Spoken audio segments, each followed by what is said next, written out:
Now, the next item in the agenda is a discussion of the systemic therapy options for patients with more advanced cases, more advanced stages of renal cell carcinoma. I think many of you, or most of you, know me, but for those who don't know me yet or don't know me well, my name is Jaime Merchan. I'm an associate professor of medicine at the University of Miami and Sylvester Cancer Center. I'm in the division of medical oncology. In terms of my background, after I finished my medical school in my home country in Ecuador, I did my residency in internal medicine here at UM. I also was chief resident, did an extra year, and after that I pursued my oncology fellowship at Harvard Medical School and the Beth Israel Deaconess Medical Center for about 3 years. Also, after those 3 years, I pursued extra training in research, in drug development and translational research.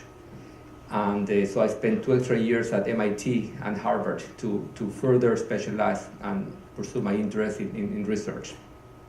After that, I went to Mayo Clinic, not in Jacksonville, but in Rochester, and I started developing a kidney cancer program there because my interest at Harvard, where there were a lot of my mentors did kidney cancer, was to bring trials in kidney cancer, and we did that. And then in 2006, wow, it's almost 13 years already here. I was a junior faculty still. The chief of Hemong at that time, where there was a combined division, Dr. Joe Rosenblatt, convinced me about the beauties of Miami and the weather and everything compared to the cold in Rochester, and I decided to come here. And my efforts, both research and clinical, have been in the treatment of genitourinary cancers, and my heart is in kidney cancer, where I have a laboratory and I do research in kidney cancer in the laboratory, and also in the clinic I see patients with kidney cancer and other urological malignancies and do clinical trials to try to bring the newest and latest treatments for our patients here in South Florida. So let's talk a little bit about the epidemiology. What is kidney cancer? Where does it stand compared to other cancers in the US? These are statistics and predictions for 2019. And it is expected that in the US only, there will be about 73,000, so almost 74,000 new cases of kidney cancer in the US, patients with newly diagnosed kidney cancer. And of those, unfortunately, about almost 15,000 patients may die of the disease. It is about 4 to 5% of all the cancers in the US, kidney cancer, and about 3 to 4% of cancer-related deaths. It is usually a disease more common in males than females. It occurs at any age, as Dr. Gonzalez said, but in general, this occurs at the median age of 60 years. However, we see a significant number of patients with kidney cancer. We have seen patients as young as 30 years old, and then from then on, any age. And there are several risk factors that are important, and I always tell my patients that are risk factors for kidney cancer and that we have to try to avoid, including smoking, hypertension, overweight, and more than overweight, obesity is a significant and well-recognized risk factor for kidney cancer.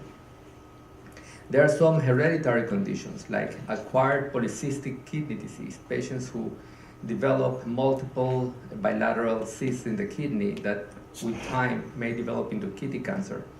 Patients with who are on hemodialysis and chronic renal failure and stage renal disease can also are at risk to develop kidney cancer.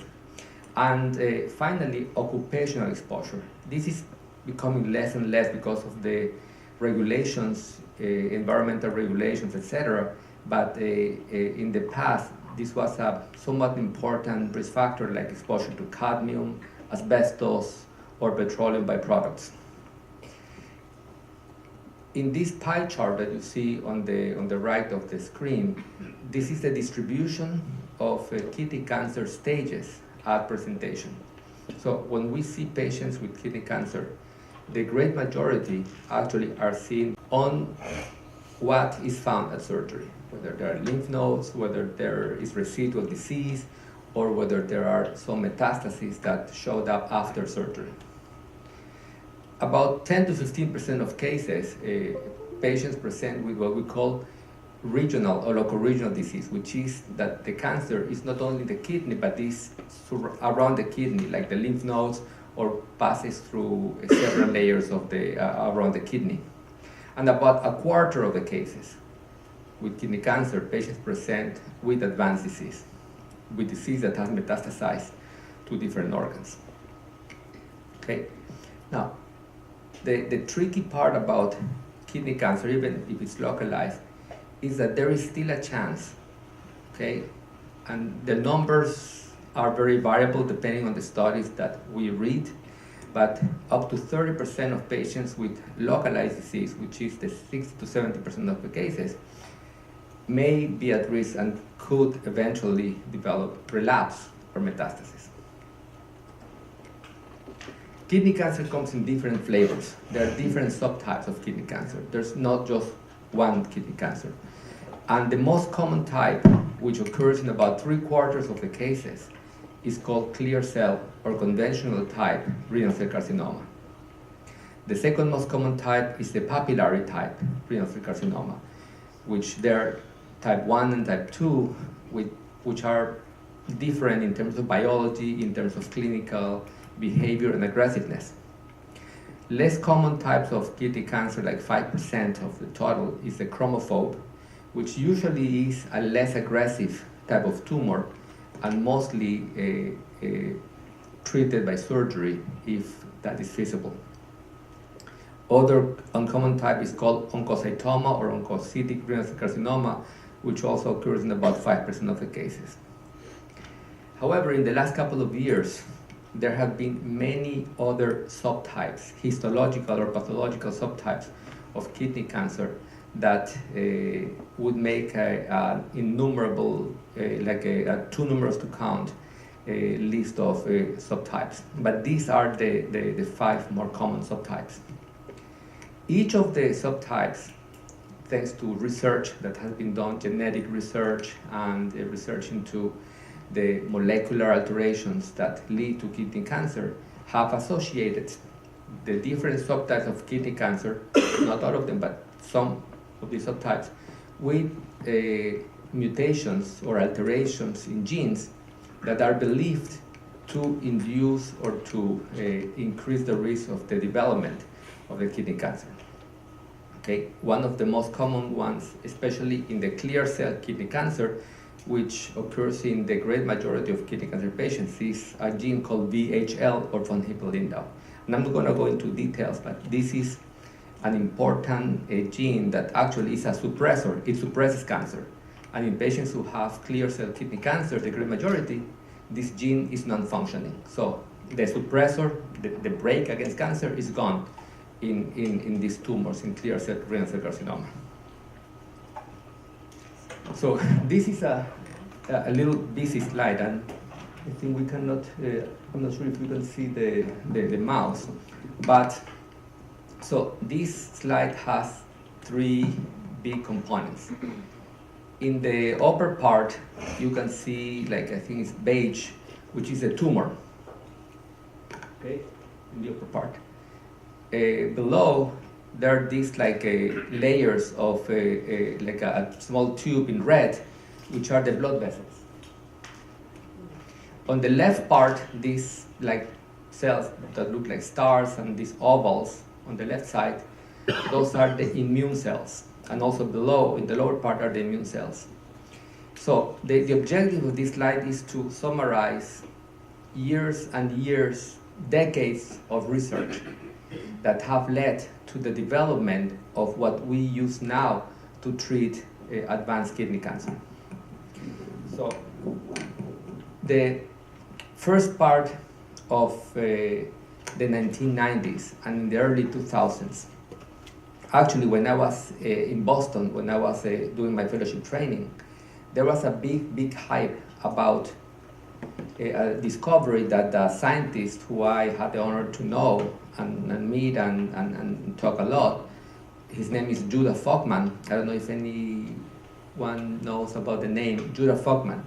He discovered that not only kidney cancer, but many cancers, it depended on the tumor blood vessels. They needed the circulation or blood vessels, new blood vessels to form in order to feed the cancer. This process is called angiogenesis, okay, or development of new blood vessels. So you can see here in red the blood vessel, that this says endothelium, that is the blood vessel. It sends like prolongations, which are capillaries, to feed the kidney cancer. There's blood coming into the tumor, oxygen, nutrients, and that's what the tumor uses to keep growing, right? So in the early 2000s, there was a lot of research about tumor angiogenesis. And that's what I did my research on when I was in fellowship with a scientist doing angiogenesis and kidney cancer. And because of this important discovery that tumors need blood supply in order to survive and to keep growing, Judah Folkman discovered several molecules, several proteins that were endogenous that we, our own bodies, can produce that actually could block this process of blood vessel formation. So, and that is what started this big field of tumor angiogenesis. And after that, there was an explosion of new discoveries and development of new drugs that were aimed at blocking this process of blood vessel formation, of tumor angiogenesis. And in kidney cancer, angiogenesis, the need for blood vessels, is so important that just blocking blood vessel formation is enough to halt the cancer and to stop the cancer growth. On the right side of your slide, you will see this box that says VEGF inhibition and a number very different drugs that are difficult to read or to pronounce, okay? But all of these agents, like some of them you may know, pazopanib, for example, sunitinib, axitinib, lenvatinib, right? Cabozantinib, are aimed at blocking this process of blood vessel formation. I said that this slide, this right part of the slide, took about 20 years in the making.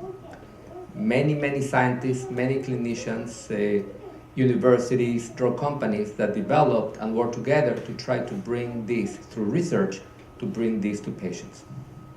So the first part of the 2000s, the mainstay of treatment for kidney cancer were the use of drugs that block angiogenesis, and still is, because of the process, the biology of kidney cancer. It needs blood vessels, okay? Even though what I will talk later about immunotherapy, kidney cancer is still a tumor that depends on blood vessels, and it is important to target or to consider targeting that at some point during the treatment. Then 2010 passed, and in the second decade of the 2000s, and much before that, there were new discoveries about how the tumors react or how the tumors interact with the body and with the immune system. Initially, like when the pathologists see the tumors, the kidney tumors, they see a lot of cells that are not cancer cells, but are inflammatory cells, right? That surround the tumor. And again, decades of research showed that the interaction between the tumors and the tumor cells and the cells of the immune system, which all of us have, or cells of the immune system, are all the time like the police monitoring, doing surveillance. Is there anything that doesn't belong to us? They go and destroy. And many times, like there are several theories that people say many people who don't have cancer is because the immune system is killing the microscopic cells. But what happens with some cancers? In some tumors, the cancer cells actually are smart enough to hide or to cloak themselves from the immune system. The immune system cells cannot see them. Or the immune cells can actually put a brake on or the tumor cells can put a brake on the immune cells. Even though the cells are there and ready to attack, the cancer cell produces substances that put a brake, and therefore the tumors progress. So from 2010 and until more recently, there has been an explosion of research, discoveries, and development of drugs that target the immune system to treat cancer. You may know the name of some agents, some drugs, for example, nivolumab, pembrolizumab, atezolizumab, and also here in the lower box on the left lower side, it says here CTLA4, that is ipilimumab, and the newly approved medications for advanced kidney cancer include all of them.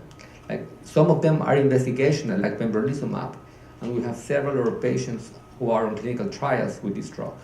Okay, but all of these drugs are being developed and are being studied in research to basically to hope to treat kidney cancer.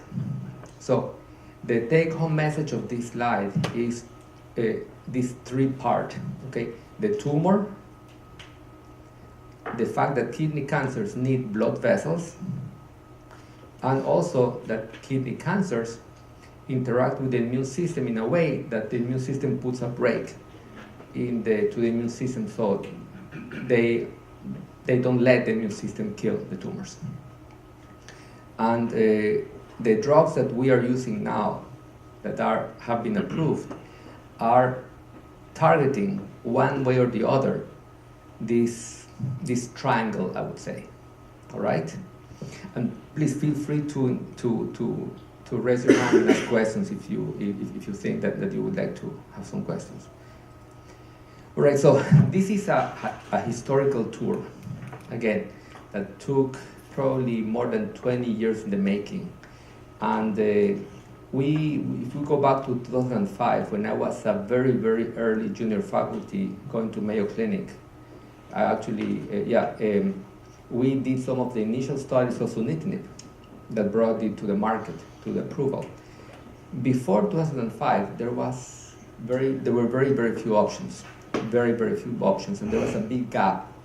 And my nurse practitioner, Dalisa Tejera, will talk a little bit about that, expand a little bit on what was before this and then after that. But the upper part of the slide, you will see the names of the drugs that are approved for renal cell carcinoma currently. Okay? Starting in 2005, 2006 with sunitinib or sorafenib, and then there were like bursts of new approvals, like between 2010 and 2012, and more recently from 2016 on, a lot of new drugs.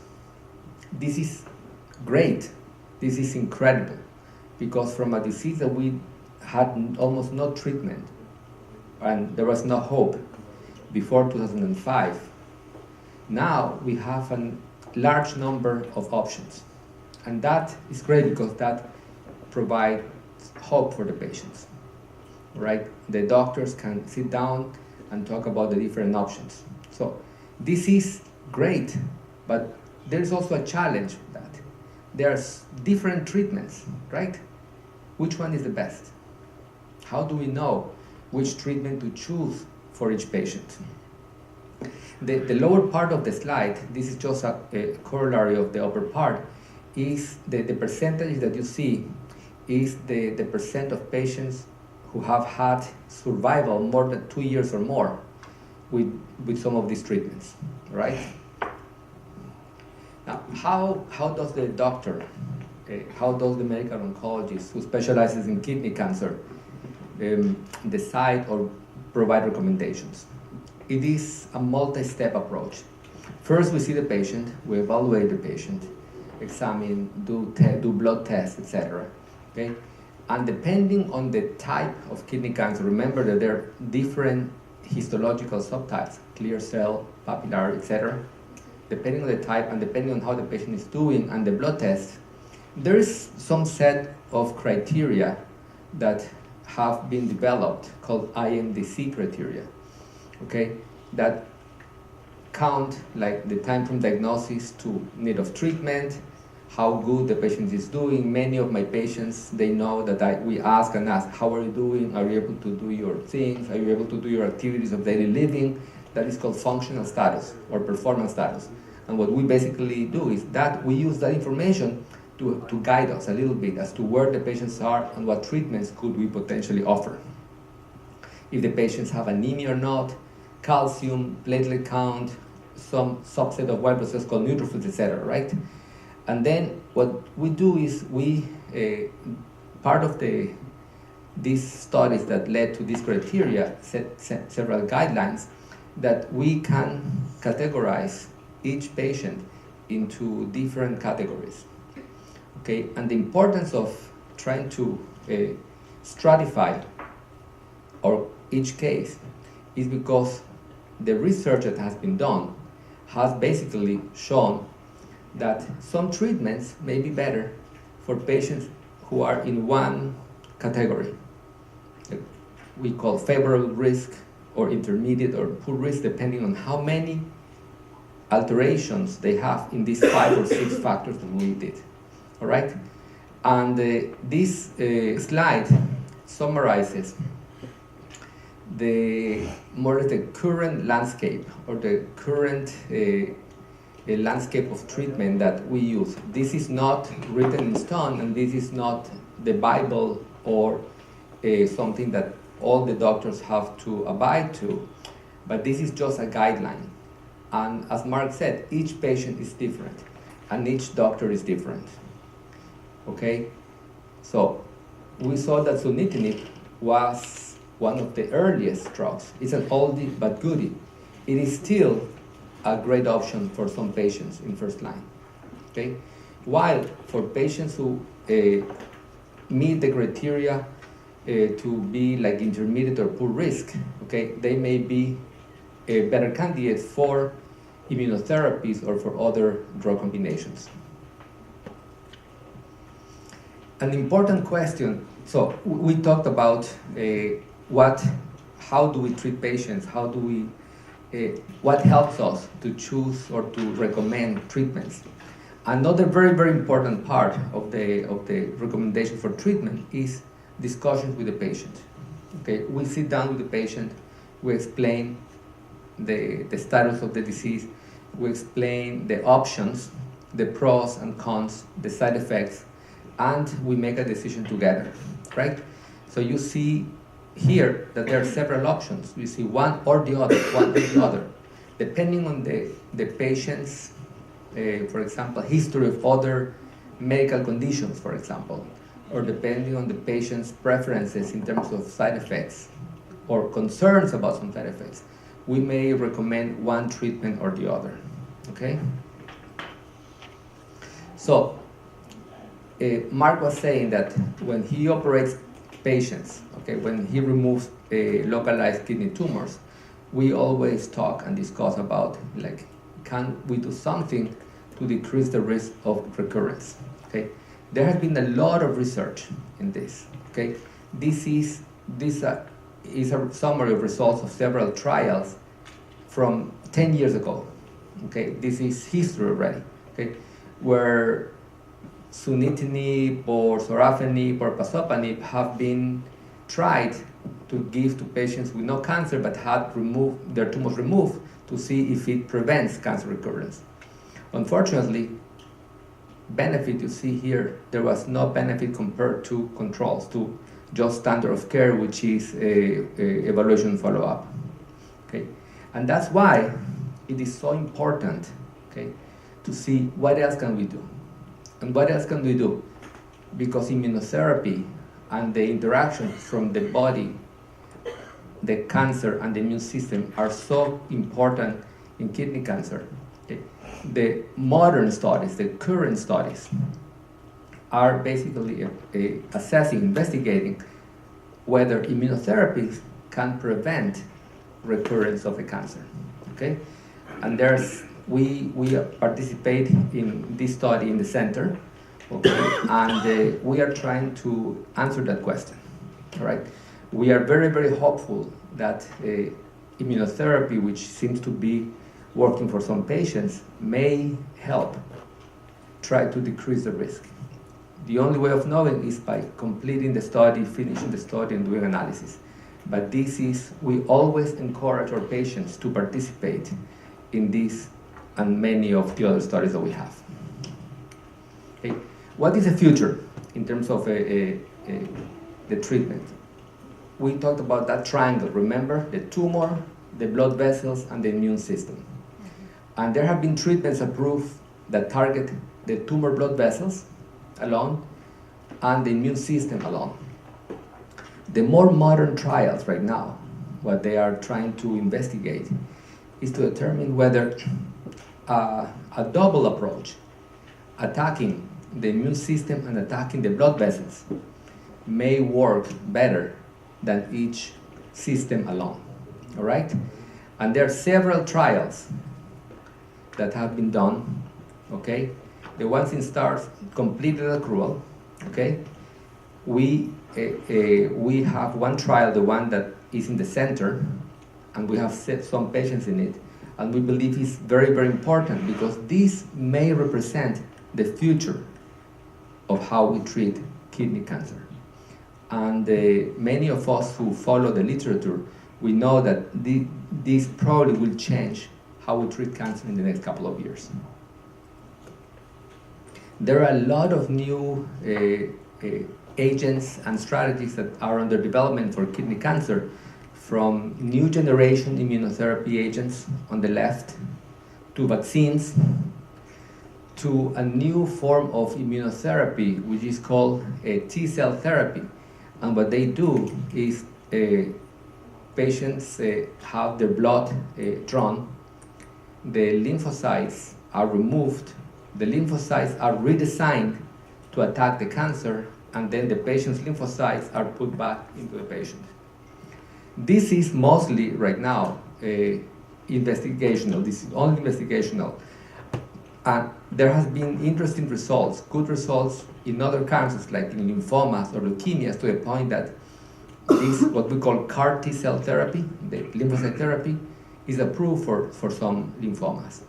For solid tumors and for kidney cancer, it's in the very, very early stages. There are a lot of challenges, a lot of side effects that have been found. So this is something that is a potential option, promising option, but it is still very, very early. And also, agents or drugs on the right side, T-cell agonists, that help the immune system get stronger to attack the cancer. And this is another very, very busy slide that you can see. Each of these small names and numbers is a potential strategy or a potential target for drug development. So you can imagine how much is being done right now in research, not only to treat kidney cancer, but many other cancers, and especially in the last 10 years, how much advances have been made for the benefit of the patients. Now, let's talk about some specific novel targets, and I think those are the last slides, which we have clinical trials for. On the left side of the slide, one target that has been untargetable as of yet, okay? But right now, there is a drug for it that is in investigation, okay? Is an internal circuit in the cancer cell called hypoxia-inducible factor, or HIF. We call it HIF, okay? And it has been very difficult to target because this protein is inside the cell, it's not on the surface, so we cannot create an antibody to go and block. But academicians partnering with some drug companies have developed a drug, okay, called PT2977 that is able to block this very, very critical protein for kidney cancer called HIF or HIF2. And this pathway, the HIF pathway, is so important because this HIF pathway is kind of like it starts a cascade of different other circuits that will lead for cancer progression. For example, HIF pathway enables the tumors to stimulate the blood vessels. It makes the tumors more invasive. It makes the tumors more aggressive. It makes the tumors take up more glucose. Okay, so blocking this central pathway, this HIF2 pathway, may be very, very important. We have clinical trials for that here at UM. Not all the patients can participate or meet criteria to participate in trials. There are specific, strict criteria, okay? But what we do is we always look at our trials, match with the patients, and if we think that the trial is available and makes sense for a patient, we recommend that because we believe, compared to standard of care, that is the best option. Other target is the metabolism. We're targeting tumor metabolism with several drugs, and also one pathway is called the glutamine pathway, because tumors are addicted to this amino acid glutamine to make energy, because they don't make energy efficient enough. Another one that is in my heart is oncolytic viruses. Okay, this is a completely new area of research. Okay, and what are oncolytic viruses? Oncolytic viruses are these viral agents, pieces of DNA or RNA with an envelope that normally cause disease, cause the cold, the flu, chickenpox, measles, variola, etc. Okay, but it has been found that several viruses, okay, have the ability to target mostly or predominantly the cancer cells. On the left figure below, like the cancer cell here, the viruses are able to infect the cancer cells, multiply and destroy. While the normal cells who are on top, the virus enters and goes away. Nature and the nature of the cancer made it so that some viruses are specific and predominantly selective to tumors. Now, what happens, now let's go to the right figure. What happens when the virus is given to a patient, okay, or to a tumor? It infects the tumor, propagates, kills the cells. Again, this is in theory, okay? We are testing, we're investigating a good number of viruses here, right? But once the tumors get infected and killed, it causes inflammation, all right? And that induces several responses, like it releases new antigens that the immune system will now see, and now say, hey, there's something, somebody shouldn't be here, let's go and attack. And also stimulates the immune system, all right? And not only stimulates the immune system to attack one cancer, but other tumors as well, okay? And the hope is that with a virus, and for example with immunotherapy, this would be a good and a promising approach for patients with kidney cancer. Okay, we'll pass here. So in conclusion, we can say that in the last 10 years, there has been a significant progress in the therapies for renal cell carcinoma. We know now that immunotherapy and targeted agents are valid and beneficial options for patients with advanced kidney cancer. The novel immunotherapy strategies, like combining immunotherapies with agents that block blood vessels, for example, may change the standard of care in kidney cancer, okay, very, very soon. Like combinations, new generation immunotherapy agents, tumor metabolism, oncolytic viruses. But there are several challenges as well. There are several needs that we are actively working on. Individualized kidney cancer treatments, okay? Patients are different, tumors are different, the non-cancer tissue around the tumor is different. So this is a big challenge that we are right now trying to investigate and work on to try to more precisely determine which treatment would be the best for the patients. We need better treatments to prevent kidney cancer recurrence after surgery. We're doing trials to prevent that. okay? Better therapies for patients who have non-clear kidney cancer, which is the other 15 or 20% of cancers that are not clear cell. We use treatments for clear cell and they work in a good number of cases, but there's not much research being done, not because the investigators don't want to do research, but because to try to do research in those type of cancers, which are very rare, is difficult. There are no good laboratory models for these cancers to test new drugs. So we need more research and more funding for that. And novel targets, we still need to find new targets to develop new drugs to hopefully at some point cure kidney cancer. And the take-home message here is that while we have done a lot of progress in kidney cancer through bringing new treatments, there is still a good way to go in order to meet our ultimate goal, which is to get rid of kidney cancer, to get rid of the disease. I think the state of kidney cancer research is very, very good right now, okay, and is very promising. So there's a lot of hope for all of us, for the doctors and for the patients, okay? Working together, right, trying to get funds, trying to raise awareness about the necessity to fund kidney cancer research and to raise awareness about kidney cancer to be an important disease is critical. And that's why in part we're here. Thank you very much.